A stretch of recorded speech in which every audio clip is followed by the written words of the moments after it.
श्रीलंका आज तक के सबसे बड़े आर्थिक संकट से जूझ रहा है। यहाँ गृह युद्ध के हालात बन चुके हैं। लोगों का प्रदर्शन बुरी तरह से उग्र हो चुका है।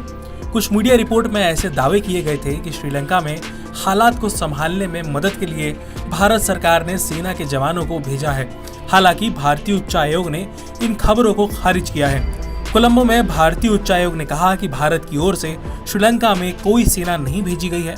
उच्चायोग ऐसी खबरों का सिरे से खंडन करता है।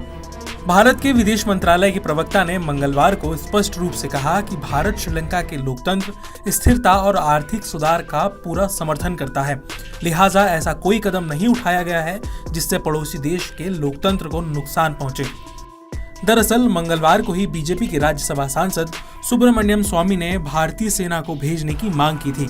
इस पर श्रीलंका में सोशल मीडिया पर जोरदार बखेड़ा खड़ा हो गया। स्वामी ने ट्वीट करके कहा कि भारत को निश्चित रूप से भारतीय सेना को संवैधानिक स्थिति को बहाल करने के लिए भेजना चाहिए। वर्तमान समय में भारत विरोधी विदेशी ताकतें लोगों के गुस्से का फायदा उठा रही हैं। यह भारत की राष्ट्रीय सुरक्षा को प्रभावित करता है। स्वामी ने पहले सीधे तौर पर श्रीलंका का नाम नहीं लिया, लेकिन बाद में उन्होंने कहा कि उनका बयान श्रीलंका को लेकर है। श्रीलंका में सत्तारूढ़ राजपक्षे परिवार के बेहद करीबी समझे जाने वाले सुब्रमण्यम स्वामी की इस मांग पर श्रीलंका में प्रदर्शन कर रहे लोग भड़क गए। प्रदर्शनकारियों ने स्वामी को करारा जवाब दिया। दरअसल बीते दिनों राजपक्षे परिवार के भारत भाग आने की अफवाह भी उड़ी थी। भारतीय राजदूत ने इन खबरों को अफवाह और गलत करार दिया है।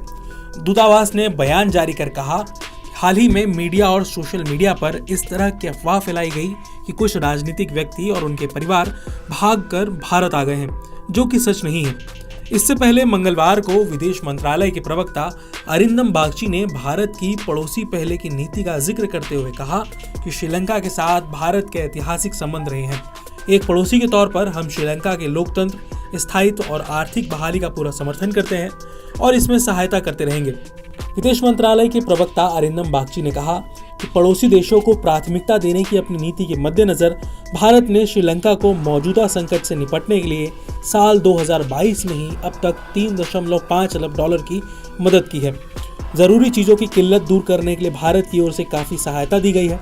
भारत की ओर से भोजन, दवा जैसी आवश्यक वस्तुओं की सप्लाई की गई है। आगे भी श्रीलंका के हित के लिए प्रयास जारी रहेंगे। आपको बता दें कि सोमवार को प्रधानमंत्री महिंद्रा राजपक्षे के इस्तीफे के बाद श्रीलंका में सरकार विरोधी और समर्थकों के बीच जमकर हिंसा हुई। 12 सांसदों के घरों को आग के हवाले कर दिया गया। हिंसा में अब तक कम से कम 8 लोगों की मौत की खबर है और 200 से ज्यादा लोग घायल हो चुके हैं।